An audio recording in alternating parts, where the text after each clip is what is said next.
Season 18 closes out tomorrow, but before then, let's go over what was good, what was bad, and why I now think this is one of the worst seasons Destiny has ever had. Let's start with something that almost immediately I could have predicted how bad it was, the story. At the beginning of the season, we saw the story mainly be about Eris and her return, and how she's hunting relics of darkness.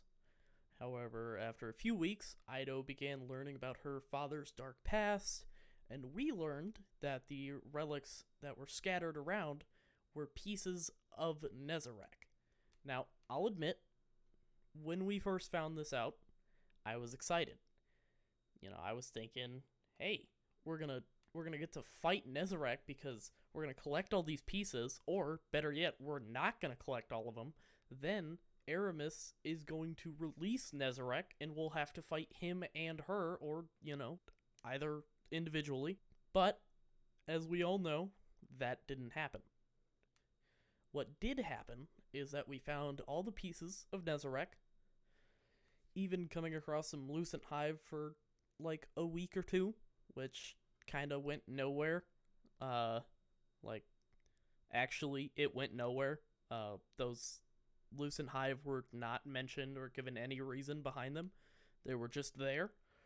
But they did lead us to the final mission, which was a mission where we had to rescue Ido because she tried to basically go on a mission on her own. And obviously that didn't work, so we come to her aid, and we come across Aramis, who saved Ido. But Mithrax comes in, and they have a fight. And after that fight, where Mithrax won, he didn't kill Aramis. Instead, Aramis ran away, and we haven't heard from her since. So yeah, that went nowhere. We didn't even close out the storyline that we began in Beyond Light with fighting Aramis, so not really sure where that went. Anyways, with all the pieces found, and all the side stories finished with Ido learning about her father, Aramis kind of being off on her own now, and all of the pieces of Nezarec in our hands, I wasn't really sure where it could go. But I could not possibly have imagined what actually happened, because it just is so bad and so illogical that it doesn't make sense to me. So basically, come this last week of Destiny, we got a cutscene, and the cutscene was explaining about what happened over the remaining weeks of the season. And this is when we learned that Mithrax turned all of the pieces of Nezarec, meaning his body parts, into tea. Into drinkable tea. And you may be asking, what the fuck did they do with tea? Why would they do that?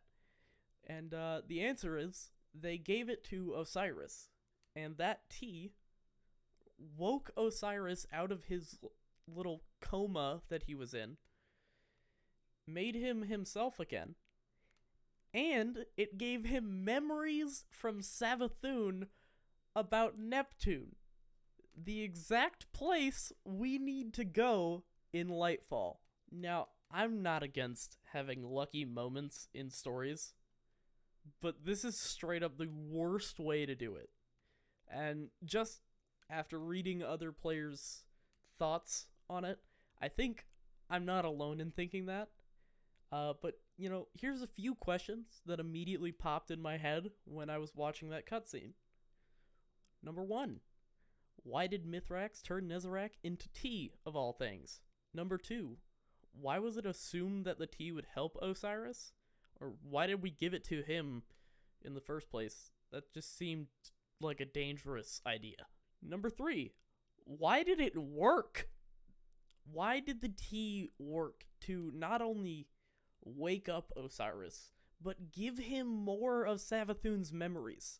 Number 4, why did he remember the exact piece of information we needed for Lightfall? after all of these random circumstances happening, it just seems fucking ridiculous that that is how we find out about an ancient power on Neptune. Just, hey, our fucking buddy that was in a coma just thought of that, you know. Oh, well, lucky us. Guess we can progress the storyline now. And number 5, could it not have been done in a better way? And I say that because there is a better way it could have been done. There's several. For example, we could have seen Mithrax let Aramis escape, but then we go and chase her down and kill her this season, and then Nezarec could have been let out of the relics and become whole again, leading to next season, where we could finally kill him and find out about Neptune ourselves through his dialogue or through stuff we find to defeat him, etc. Then we wouldn't have this weird thing where Saint and Osiris now have no closure because they're immediately thrust back into duty just because Osiris remembered this stuff. It just seems a little weird that they took a moment like them kissing in a cutscene and overshadowed it with all this weird storytelling that just doesn't make sense anyways. I really would have preferred if like, even if they just made the tea. I would have preferred if they just made the tea, made it wake up Osiris and be like, oh, he's better now. Great. That's it. Good job, Guardian. Anyways, next up we have the seasonal activities, and to be honest, my views kind of remain the same throughout the season, even after completing like 100 plus of them. Catch Crash is still fun to some extent, and Master Catch Crash is way more fun than most other Master seasonal activities that we've had, even if it is still below the crushing difficulty that made Master Menagerie so memorable. Expeditions are still a fucking snooze fest every time you do one. This is exemplified by it being the main activity that you have to do to progress the story of the season, which is just completely unknown why they did that, considering it is obviously the less fun activity out of the two between Expeditions and Catch Crash, and it's also just slower. Like, I understand they wanted to make people spend time in their season, but like, why would you not do the more fun, more action-packed, quicker activity? I don't get it. Anyways, for the next part, we're going to go over loot very quickly, because from my perspective, as a veteran of the Destiny franchise, the loot is finally getting to a point where, without any changes, there is no reason to get it. The raid loot is different, as they've been making the raid rolls way better than normal weapons. For example, look at King's Fall or the upcoming Deepstone Crypt revamp, or whatever the fuck they're calling it, where they make the weapon rolls better. And that's great. But for the seasonal loot, I'm gonna be honest, Bungie, this shit is trash. It is garbage. There's a reason I haven't bothered even making my Season 18 rolls video, because like 5 out of the 6 weapons we got this season, I wanted to say, hey, don't farm this gun, go farm this other gun that is probably more accessible to you if you're not a free-to-play player, and it's just straight up better. There's just nothing you can get this season that you will not immediately replace later. Overall, I think Bungie is kind of at its lowest point with Destiny, and for the most part, it can only go up from here.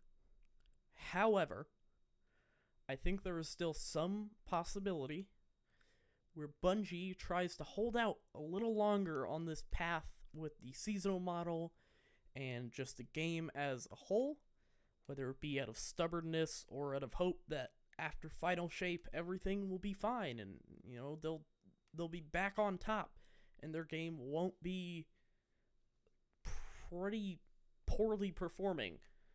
But if they do that, I have no doubt in my mind that within 3 to 6 months, this game will consistently be at less than 50,000 players across all platforms, no matter what time of the season it is. Let's hope I'm wrong, but I know Bungie can be stubborn, and I really don't want them to be. So, anyways, thank you for watching. Make sure you go down to the description and check out my socials link there. And if you want to see more, hit the subscribe button. See you next time.